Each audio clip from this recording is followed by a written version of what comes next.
오늘 주시는 하나님 말씀 열왕기하 3장 1절에서 27절 말씀입니다. 제 3장.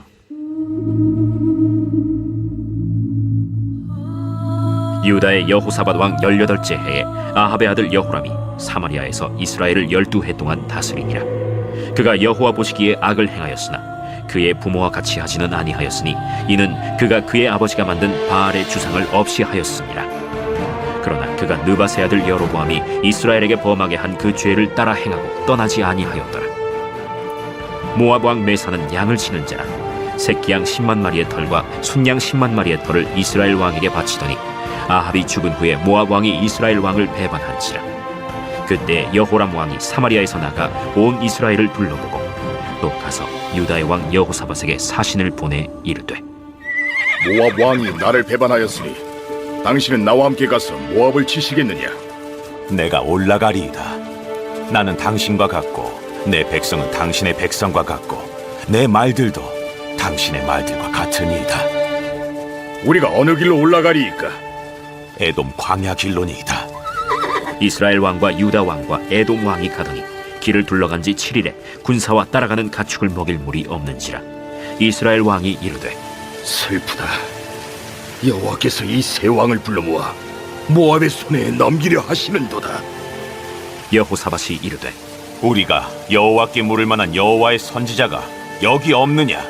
이스라엘 왕의 신하들 중에 한 사람이 대답하여 이르되, 전에 엘리야의 손에 물을 붓던 사밧의 아들 엘리사가 여기 있나이다.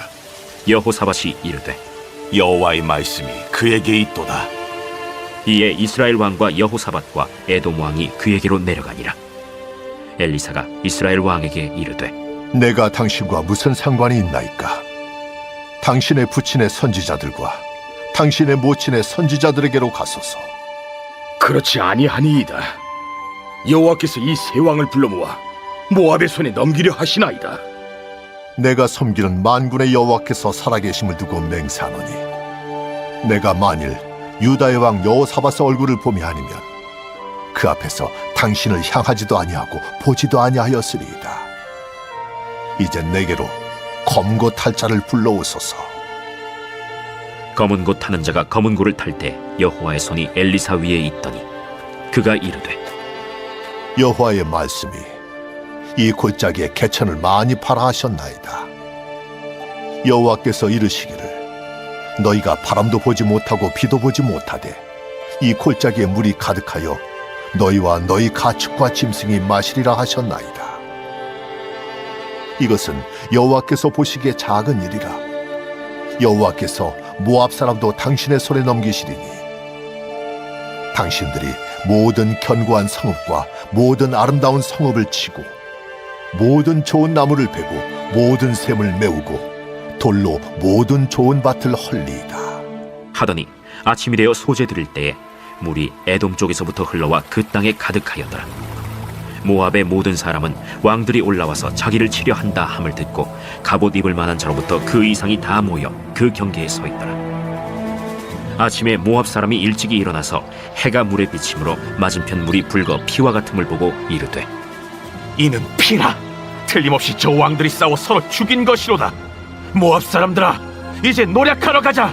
하고 이스라엘 진에 이르니 이스라엘 사람이 일어나 모압 사람을 쳐서 그들 앞에서 도망하게 하고 그 지경에 들어가며 모압 사람을 치고 그 성읍들을 쳐서 헐고 각기 돌을 던져 모든 좋은 밭에 가득하게 하고 모든 샘을 메우고 모든 좋은 나무를 베고 길 하레셋의 돌들은 남기고 물매꾼이 두루 다니며 치니라. 모압 왕이 전세가 극렬하여 당하기 어려움을 보고 칼찬 군사 700명을 거느리고 돌파하여 지나서 에돔 왕에게로 가고자 하되 가지 못하고 이에 자기 왕위를 이어 왕이 될 맏아들을 데려와 성 위에서 번제를 드린지라. 이스라엘에게 크게 경노함이 임하매 그들이 떠나 각기 고국으로 돌아갔더라. 아멘. 하나님 말씀입니다. 이 아하시아 왕이 2년 동안 통치하고 되게 허무하게 죽습니다. 하나님의 심판이었죠. 그리고 그 뒤를 이어서 그의 동생입니다. 아합의 둘째 아들 정도 됐을 것이다 추측이 되는데 여호람입니다. 여호람 왕이 이제 북이스라엘의 9번째 왕이 됐어요. 그가 아합이 세운 사마리아 수도에서 12년을 다스린 것 보면 그래도 그의 형 아하시아보다는 뭔가 좀 낫지 않나 싶은 마음이 듭니다. 오늘 말씀에도 보면 이 아하시아는 그의 부모가 섬기던 이 바알 우상을 철거해요. 그것으로 보아서 그래도 좀 뭔가 정신을 차리고 하나님 앞에서 잘 통치를 하려고 하나 보다 이렇게 여겨질 수 있지만 사실은 또 그렇지도 않습니다. 왜냐하면 그의 아버지가 섬기던 우상은 철거했는데 오히려 더 위로 올라가서 여로보암이 세웠던 그 금 송아지, 금소는 계속해서 그게 섬기고 있는 것이에요. 그러니까 어떻게 보면 아버지도 굉장히 허무하게 그냥 우연히 쏜 화살에 맞아서 죽거든요. 그리고 그의 형 아하시아도 난간에서 떨어져 죽었던 거예요. 그러니까 하나님을 섬기려고 그렇게 우상을 철폐한 것이 아니라 아마도 그냥 우상을 갈아탄 것으로 이렇게 보입니다. 오랫동안 이스라엘이 이제 속국이 되어 조공을 바치던 모압 메사 왕 이야기가 나옵니다. 이 아합이 죽은 뒤에, 그래도 아합이 굉장히 악한 왕이었지만 그래도 정치는 잘했던 것 같아요. 힘은 있었던 것 같아요. 그래서 모압이 계속해서 다윗의 시대부터 지금까지 계속해서 조공을 바치고 이스라엘을 섬겨왔는데 이제 그 틈을 타서 배반을 하게 됩니다. 더 이상 조공을 바치지 않는 거예요. 이스라엘에게 매년 암양 10만 마리의 털 그리고 순양 10만 마리의 털을 계속 조공으로 바쳐왔던 거예요. 근데 그것이 멈추어졌으니까 경제적으로도 굉장히 손실이 컸던 거예요. 그러니까 가만히 볼 수만은 없는 상황이 됐던 겁니다. 그래서 이 여호람 왕이 유다에 있었던 여호사밧 왕에게 이게 사신을 보내서 이야기합니다. 모압을 같이 치자는 거예요. 여호사밧 왕이 왜 거기에 이렇게 답을 했는지 잘 모르겠어요. 여호사밧 왕은 그래도 전반적으로 이 유다를 잘 다스렸던 선한 왕으로 이렇게 여겨지거든요. 어떻게 대답하냐면 나와 당신이 하나라는 거예요. 그냥 아합 왕 때부터 계속해서 이 여호사밧 왕은 아마도 어떻게 하든지 이 북이스라엘과 하나됨을 지키려고 그렇게 노력을 했던 왕인 것 같아요. 그 제안을 받아들입니다. 정치적 관계도 아마 있었던 것으로 보이고요. 실제로 이 모압의 조공을 같이 받아왔기 때문에 이해관계가 잘 맞아 떨어졌던 것 같아요. 가는 길에 또 남유다의 그 꼭두각시 왕이었던 당시에 에돔 왕도 그 에돔도 이렇게 전쟁에 참여시킵니다. 이게 세 나라가 연합을 한 거예요. 서로 이해관계가 맞았던 것 같아요. 그런데 문제는 본인들은 다 이게 하나가 되었고 연합되었다고 하는데 문제는 하나님과는 전혀 연합하지 않습니다. 이 전쟁을 할 때는 하나님께 대부분 왕들은 묻고 시작을 하는데 하나님께 묻지도 않고 이 막강한 군대를 만들어서 곧장 모압 광야로 진격을 합니다. 이 정도면 되겠다 싶었을 텐데 모압의 그 진 바로 앞에서 위기에 봉착합니다. 오늘 9절 말씀을 보면 이스라엘 왕과 유다 왕과 에돔 왕이 가더니 길을 들러간 지 7일에 군사와 따라가는 가축을 먹일 물이 없는지라. 하나님 없이 세 나라가 막강한 군대를 만들어서 연합해서 갔는데 7일 만에 위기가 닥치는 거예요. 그러니까 정치적인 이해관계도 좋고 뭐 나라 간의 외교 문제, 국가적인 일이고 너무나 중요한 일인데 그 모든 것이 다 죽게 되었는데 그게 다 무슨 그런 명분이 무슨 소용이 있겠어요? 사람이 이렇게 참 어리석습니다. 이 어리석음이 역사 속에서 계속해서 반복이 되었습니다. 잘 보십시오. 세상이 돌아가는 것을. 끊임없이 자국의 이익을 위해서 전쟁은 멈추지가 않습니다. 국력을 기르고 예산을 투자하고 전력을 짜고 모략을 세우고 국가 간에 협력을 하고 오늘의 우방이 내일의 적이 되기도 하고 죽게 되었을 때 생명의 위협 앞에 이제 비로소 이제 깨닫기 시작합니다. 얼마나 사람이 어리석은지 모릅니다. 그제서야 하나님의 뜻을 구하기로 이렇게 마음을 좀 바꿔요. 여호사밧 왕이 마음을 정신을 좀 차린 거죠. 엘리사를 이제 찾습니다. 여호사밧 왕도 엘리사에 대해서 이제 생각을 못 하고 있다가 그의 신하가 엘리사라는 사람이 있으니까 묻자고 이야기는 이제 제안을 받는 거죠.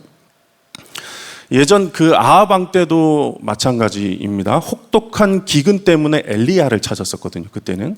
근데 이번에 그의 아들 여호람도 물 부족 현상 때문에 엘리사를 찾게 되는 거예요. 이게 한 세대가 이제 지났어요. 근데 이스라엘의 물 부족 현상이 계속 일어납니다. 이게 무엇을 말해주는 것일까? 지금 이스라엘 상황의 영적인 상황을 이렇게 보여주는 거예요. 영적으로는 영양실조요. 그리고 영적으로는 여전히 목마름이 해소되지 못하고 있다는 것을 나타내 주는 것입니다. 11절 말씀에 여호사밧이 이르되 우리가 여호와께 물을 만한 여호와의 선지자가 여기 없느냐 하는지라 이스라엘 왕의 신하들 중에 한 사람이 대답하여 이르기를 전에 엘리야의 손에 물을 붓던 사밧의 아들 엘리사가 여기 있나이다 하니 이제 엘리사를 소개해 주는데 글을 되게 재밌게 표현합니다. 이렇게 표현해요. 엘리사를 엘리야의 손에 물을 붓던 자입니다. 이렇게 소개를 해요. 시종이었다는 의미가 있지만 더 나아가서 물이 부족한 자에게 물을 부어줄 수 있는 사람이 있습니다. 이런 얘기입니다. 하나님의 말씀으로 인하여서 영적인 갈증을 해소시켜 줄 수 있는 자라는 의미가 있는 거예요. 엘리야와 마찬가지로 엘리사도 그렇습니다. 하나님의 말씀 아니면 움직이질 않아요. 그러니까 엘리사를 찾아왔을 때 엘리사가 굉장히 강하게 거부해요. 처음에는 이스라엘 왕에게 그 여호람 왕에게 그러는 거예요. 내가 당신과 무슨 상관이 있습니까? 당신의 아버지 어머니 신이나 가서 찾아가서 물어보십시오. 이렇게 딱 반응을 해요. 그런데 엘리사도 여호사밧을 보고 여호사밧 왕을 보고 그 얼굴 그 면을 지켜주기 위해서 그래도 선한 왕으로 살아왔으니까 그를 위해서 내가 하나님께 물어는 보겠습니다. 이렇게 얘기하는 거예요. 검은고의 음악과 함께 이제 엘리사가 말씀을 받습니다. 그 말씀이 임합니다. 엘리사에게 어떤 말씀이었냐면 하나님이 물을 주시겠다는 거예요. 물을 주실 텐데 조건이 있어요. 그 물을 받기 위해서는 그 물을 담을 수 있도록 그 물이 흘러갈 수 있도록 골짜기에 고랑을 많이 파라는 것입니다. 고랑을 다 파놓으라는 거예요. 16절 17절 그가 이르되 여호와의 말씀이 이 골짜기에 개천을 많이 파라 하셨나이다. 여호와께서 이르시기를 너희가 바람도 보지 못하고 비도 보지 못하되 이 골짜기에 물이 가득하여 너희와 너희 가축과 짐승이 마시리라 하셨나이다. 자, 물을 줄 테니 물이 흐를 길을 만들라. 그렇게만 하면 바람도 필요 없이 비도 없이 골짜기에 물이 가득하게 내가 부어주리라. 그렇게 말씀하시는 겁니다. 왜냐하면 그들이 섬겼던 바알신이 물을 줄 때에는 바람과 천둥을 통해서 준다고 그들은 믿었거든요. 근데 하나님은 이런 거 필요 없다는 거예요. 그냥 주시겠다는 거예요. 그러면서 이렇게 또한 이어서 이야기해요. 18절 20절에 보면 이것은 여호와께서 보시기에 작은 일이라. 여호와께서 모압 사람도 당신의 손에 넘기시리니 아침이 되어 소재 드릴 때의 물이 에돔 쪽에서부터 흘러와 그 땅을 가득하게 하였더라. 이렇게 이제 실제로 이 기도에 응답을 받게 됩니다. 그러니까 하나님이 하시는 일은 물 주는 거 나에겐 너무나 작은 일이라는 거예요. 얼마든지 줄 수 있다는 거예요. 근데 조건이 있다. 고랑을 파라는 것입니다. 아침이 되어 소재 드릴 때가 되었는데 정말로 에돔 쪽에서부터 물이 흘러와 그 고랑을 가득 채우고 물이 넘쳐 흐릅니다. 근데 이 일뿐만 아니라 모압 사람도 너의 손에 다 넘겨줄 것이라는 거예요. 얼마든지 구해. 내가 주겠다는 거예요. 그러나 고랑을 파달라는 거예요. 여러분, 메마르고 황폐한 그 땅에 생명의 물이 흘러갈 수 있도록 고랑을 팔 사람이 필요하다는 것입니다. 여러분은 어떤 사람이십니까? 내가 속한 가정과 작은 그룹, 교회 안에서의 소모임, 직장 안에서 하나님이 그렇게 쉽게 줄 수 있는 은혜를 흘려보내는 통로입니까? 아니면 막는 자이십니까? 오늘 이거 붙들고 우리가 기도했으면 좋겠는 거예요. 하나님, 너무 작은 일이래요. 사람에게 있어서는 가장 큰 일 같이 보이는 그런 막막한 목마름, 갈증. 끊임없이 어떤 전쟁을 해도 어떤 연합을 하거나 모략을 짜고 전략을 짜도요. 인류의 목마름은 그치지 않고 죄는 그치지 않고 사람들이 가장 크게 생각하는 그 일을 하나님은 아주 간단하게 해결하실 수 있는 분이세요. 근데 반드시 그 은혜가 흘러가는 그 생명의 물이 흘러가는 고랑이 필요하다는 거예요. 주님이 주시는 은혜와 성령의 역사 그리고 예수 그리스도의 보혈의 능력을 여러분은 흘려보내는 자이십니까? 아니면 막는 자이십니까? 하나님이 일하실 수 있는 공간을 만드는 자입니까? 아니면 분위기를 차갑게 만드는 자입니까? 예수님 가나의 혼인잔치에 가셨어요. 포도주가 떨어졌습니다. 잔치가 완전히 망칠 위기에 봉착했어요. 예수님께서 요청하신 것이 무엇입니까? 항아리에 물을 채우라는 거예요. 성령의 역사, 하나님의 은혜가 흘러갈 이 고랑은 그러면 어떻게 팔까? 순종이라는 것입니다. 여러분이 오늘 들은 이 말씀을 듣고 여기에 놓고 가면 그 물은 여기서 끝나는 것입니다. 여러분이 오늘 담은 그 말씀을 있는 곳에서 흘려보내십시오. 순종으로 흘려보내십시오. 생명의 물이 흘러갈 길은 순종으로 파는 것입니다. 그 속한 그곳에서 말씀을 들은 대로 그렇게 순종함으로 나아갈 때 여러분이 속한 모든 곳에서 변화가 일어나기 시작할 거예요. 그리고 두 번째 그 고랑은 눈물의 기도로 파는 것입니다. 다윗은 그 인생에 막히는 일들이 참 많았어요. 어떻게 이렇게 답답한 일들, 계속해서 그런 고난들이 있었을까? 그가 밤새 눈물로 기도하며 침상을 적시는 날이 많았어요.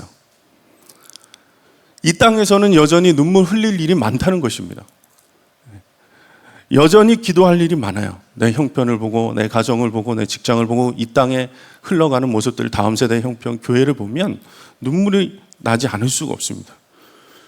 그러나 그 눈물의 길을 통하여서 하나님의 은혜에 성령의 역사가 흘러가는 길이 만들어지는 거예요. 그들이 눈물 골짜기로 지나갈 때에 샘물이 솟아서 마실 것이다. 시편 84편에 얘기했어요.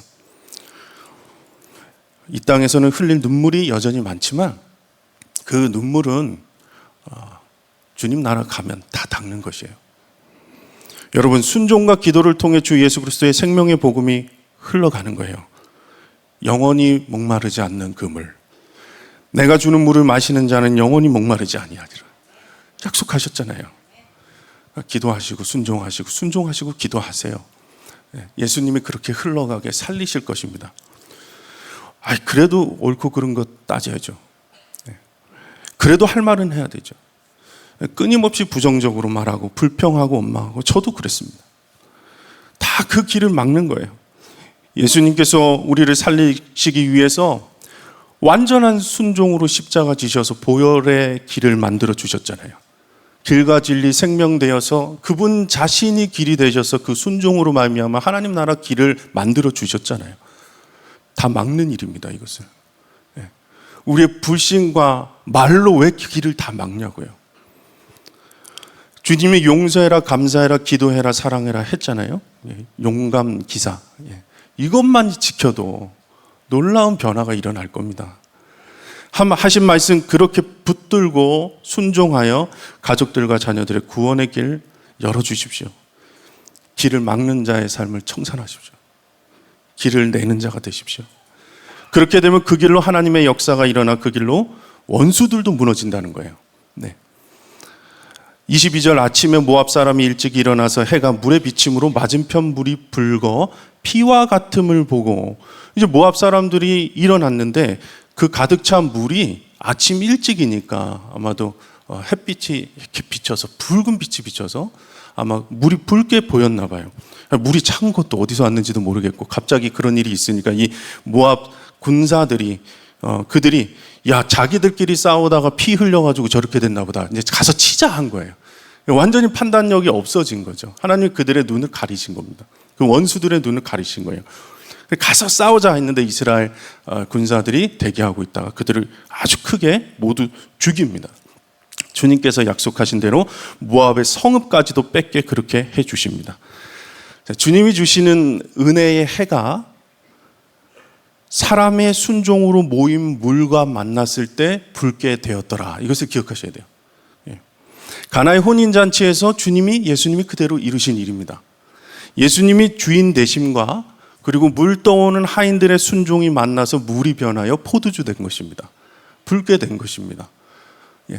하나님의 하시는 일과 사람의 순종이 만날 때에 놀라운 변화가 일어나는 거예요. 이것을 기억하셨으면 좋겠어요. 하늘의 능력과 이 땅의 순종, 여러분의 순종을 통하여서 여러분들의 가정을 변화시키는 일, 하나님께는 아주 쉬운 일이고 작은 일이라는 것입니다. 나에게는 큰 일이지만 문제는 기도가 없고 순종이 없어서 문제인 거예요. 예수 그리스도의 그 생명의 물이 흘러갈 수 있도록 순종을 들이시겠습니까? 여러분이 그 도랑을 좀 파주시겠습니까? 우리 아이들, 다음 세대 아이들, 그 아이들이 예수님 만나고 이 땅에 견고하게 주님의 자녀로 설 수 있도록 기도로 길을 좀 파주시겠습니까? 여러분, 도랑을 파는 자들이 되기를 주님의 이름으로 축복합니다. 우리 함께 두 번 기도합시다. 주님, 눈물의 골짜기를 지날지라도 해를 두려워하지 않고 기도의 골짜기를 파괴하여 주시옵소서. 주 예수 그리스도의 생명의 복음이 아버지 하나님 나의 기도를 통하여서 그 생명의 길을 만들 때에 주님, 내가 속한 가정과 교회와 그리고 직장 안에 그리스도의 보혈의 능력이 흘러가서 덮어주셔서 치유와 놀라운 변화의 능력이 나타나게 하여 주시옵소서. 주님의 이름 부르시고 기도합니다. 주여, 오 주여, 아버지 하나님, 아버지 하나님, 주님께서 허락하신 기도, 아버지 그 기도의 마음을 붙들고 아버지 하나님 살게 하여 주소서. 주님께서 기도하라 하셨으니 그렇게 하게 하여 주시옵소서. 오 아버지 하나님, 역사하여 주시옵소서.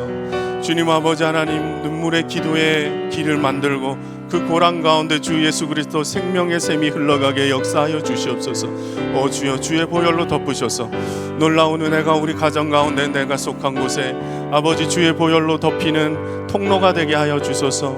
아버지, 기도를 멈추지 않겠습니다. 아버지 하나님, 눈물의 골짜기로 지날지라도 주님 해를 두려워하지 아니하며 주님 아버지, 주님께서 허락하신 그 놀라운 역사를 이루어드리는 통로로 그렇게 살게 하여 주시옵소서. 오 주여, 인도하여 주시옵소서. 오 주여, 인도하여 주시옵소서. 오 주여, 인도하여 주시옵소서. 두 번째 기도할 때 내가 속한 모든 곳에 오늘도 순종의 골짜기를 파괴하여 주소서. 기도합시다. 하나님, 오늘 나에게 감동을 주셨던 그 말씀을 이곳에서 놓고 가지 마시고 흘려보내십시오. 순종하십시오. 놀라운 변화를 경험케 하실 것입니다. 우리 주님의 이름 부르시고 기도합니다. 주여, 아버지 하나님 역사하셔서, 아버지 하나님 인도하셔서, 아버지 하나님 순종을 주 앞에 드리게 하여 주셔서, 아버지 순종이 제사보다 낫다 하셨는데 주님께서 인도하여 주셔서 놀라운 주님 안에 순종을 주 앞에 올려드리는 삶이 되게 하여 주시옵소서. 주님, 주님께서 나에게 감동으로 주신 말씀을 붙잡게 되기를 원합니다. 하나님 아버지, 아버지 용서해라, 감사해라, 아버지 기도해라, 사랑해라 하신 그 말씀 붙듭니다. 아버지 하나님, 예수님 순종으로 우리를 살리신 그 길을 내가 막는 자는 아닙니까? 하나님, 주여 회개합니다. 아버지, 돌이키게 하시고 주님께서 주셨던 말씀을 무시하지 않게 하시고 하나님 아버지, 그대로 순종을 주 앞에 드리게 역사하여 주시옵소서. 주여, 인도하여 주셔서 성령의 충만함으로 인도하여 주셔서 아버지 하나님, 내가 속한 모든 곳에 그 길을 만드는 자가 되게 하여 주시옵소서. 주님이 나를 살리신 그 길로 나도 따라가는 자가 되게 하여 주시옵소서. 주님께서 허락하신 그 말씀과 감동을 오늘도 붙들고 순종으로 나아가는 자의 삶을 살도록 매 순간 주님의 음성을 들으며 그것에만 반응하며 그렇게 살게 인도하여 주시옵소서.